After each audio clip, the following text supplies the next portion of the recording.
بسم الله الرحمن الرحيم والصلاة والسلام على أشرف المرسلين اللهم فصل وسلم وبارك على سيدنا محمد وعلى آله وأصحابه وذريته أجمعين.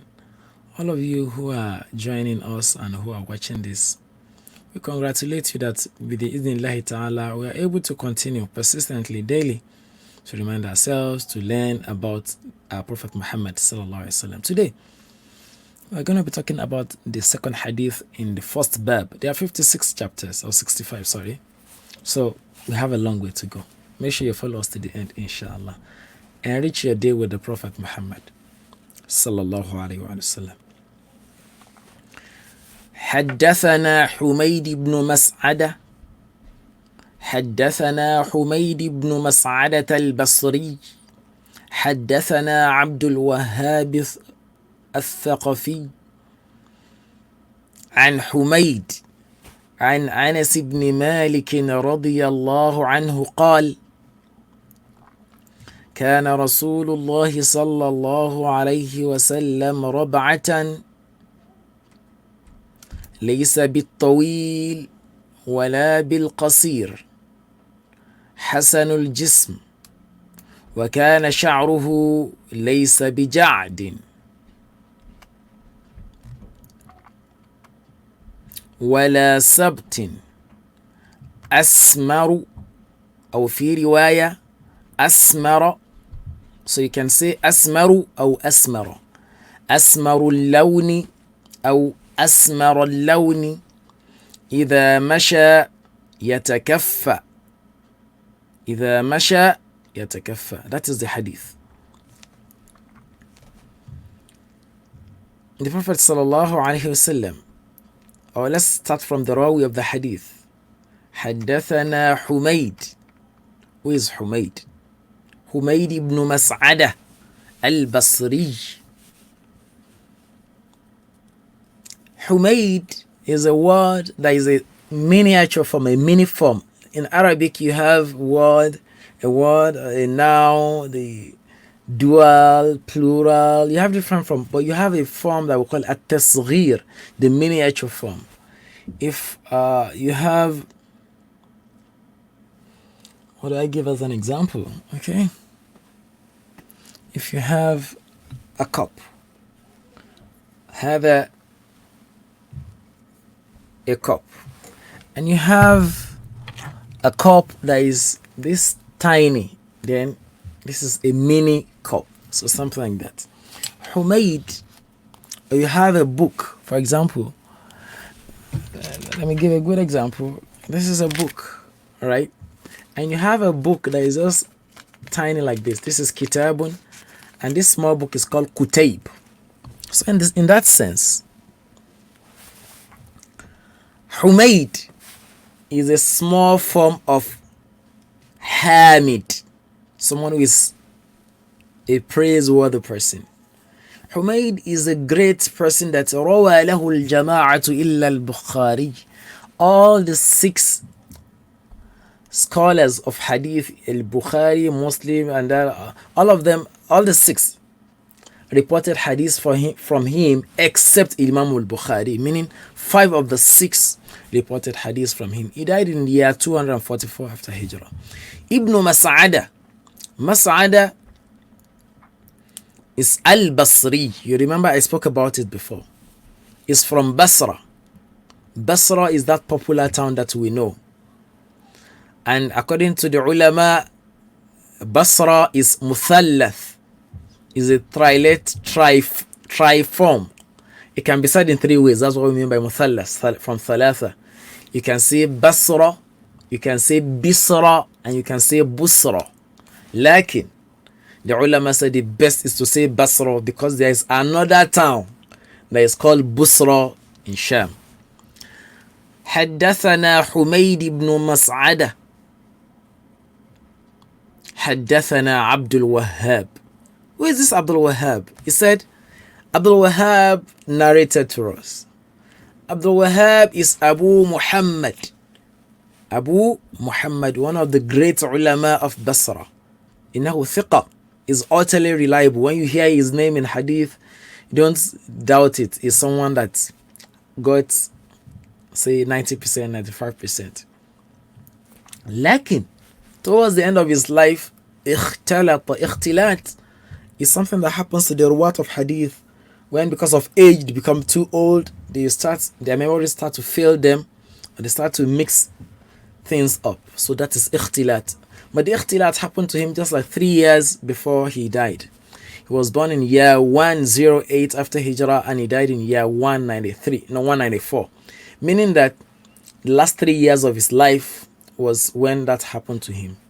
Al-Imam al-Shafi'i reported from him. Imam Ahmad also, and Ibn Rahuya. Who is Ibn Rahuya? Is a big sheikh, Ishaq ibn Rahuya, wa kharraja lahu jama'a. And the 6 transmitters or reporters of hadith reported from him. You know, Al-Imam Shafi'i, Ahmad are in a higher level. Imam Bukhari came at a tabaqa, a lower generation, like they are not at the same generation. Imam Shafi'i, Ahmad came before Imam Bukhari. So something like that. الثقفي حدثنا عبد الوهاب الثقفي. He was related to Thaqaf or Banu Thaqifa. Banu Thaqif.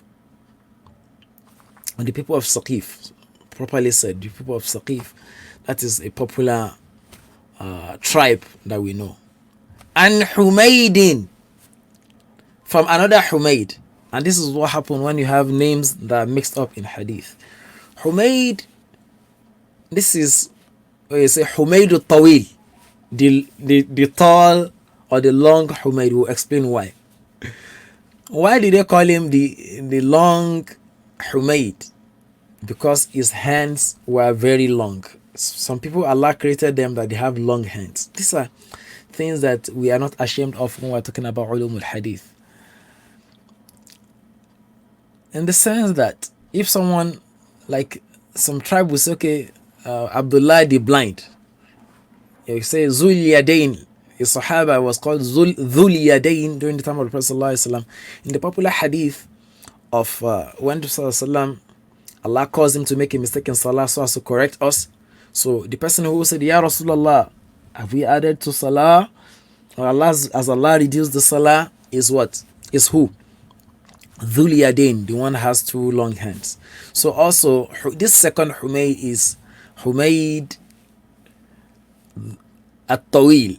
It was said that if a dead man or a man is made to lie down straight, and Humayd stretches his 2 hands this way, it will be exactly the length La ilaha illallah of that person, as long as his hand. Yeah, because there's another Humayd al-Qasir that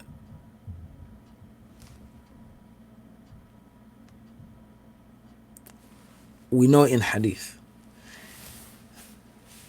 And Allah Ta'ala blessed this Humayd that he died while he was praying. Allahu Akbar. Is a hujjah, is a thiqah, is reliable.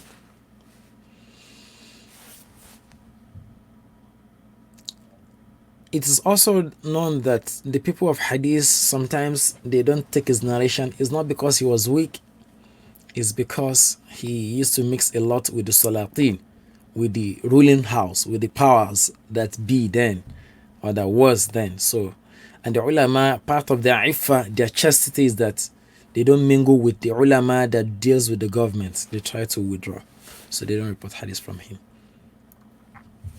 An Malik, and Anas ibn Malik. Yalla, and Anas ibn Malik. Everybody knows Anas ibn Malik. قال Anas ibn Malik said, كان رسول الله صلى الله عليه وسلم, the Prophet صلى الله عليه وسلم, ربعة. The Prophet صلى الله عليه وسلم was ربعة. Rab'a is someone of middle height. Rab'a is middle height. So when we say medium height, what is saying? It means that the Prophet ﷺ was not short. That's what it meant. We said it's tawilul ba'in. So it's the same Anas ibn Malik that's reporting this hadith now. So our understanding here is that when someone is reporting an hadith, and I want us to underline this part, hadiths are contextual. It depends on the context. These hadiths are not contradictory. It's the same Anas ibn Malik that said in the first hadith that kana tawilul ba'in is tall and his tallness is manifest. And it's the same Anas ibn Malik again that is saying is a medium height, meaning that he's not extremely tall and is not extremely short. Sallallahu alayhi wa alihi wa sallam. And also for those of us who are students of knowledge, this is what we are saying. You don't just read one hadith and start jumping around. Read many hadith so that you do al-jam'u bain al-ahadith or bain al-riwayat. So you'll be able to put everything together in the same context. And when he said, kana sallallahu alayhi wa sallam, sallallahu alayhi wa alihi wa sallam. Kana Rasulullah sallallahu alayhi wa sallam.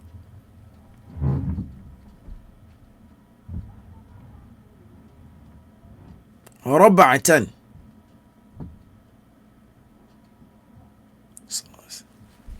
In this nuskha, in this commentary, the Shaykh said, كان رسول الله صلى الله عليه وآله وسلم. Today we hear people who will say, you can't say sallallahu alayhi wa alihi wasallam. That is not the way of the Salaf. It's a misrepresentation. You can say sallallahu alayhi wasallam. You can say sallallahu alayhi wa alihi wasallam. It is fine. So kana rab'atan is of middle height. Laysa bit tawil. The Prophet sallallahu alayhi wasallam wasn't extremely tall. So the rawi of the hadith, fahm al hadith, the understanding, the rawi of the hadith himself explained what he meant. He said laysa bit tawil. He was not extremely tall. Wala bil qasir, and he was not extremely short. Hasan al jism. Subhanallah. Hasan al-Jism, he had an enchanting physique. Al-Jism is his physique. His physique was, mashallah, was excellent, was enchanting, was extremely handsome. Sallallahu alayhi wasallam. وَكَانَ شَعْرُهُ لَيْسَ بِجَعْدٍ, and his hair is not what? Is not jad. Is not extremely curly, like we said to ourselves before.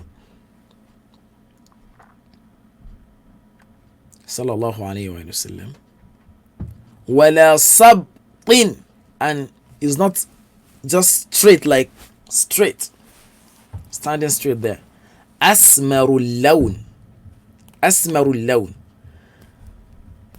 His color, the color of his skin is light in complexion, but mixed with a tone of reddishness, with some redness. That is what we mean by asmar.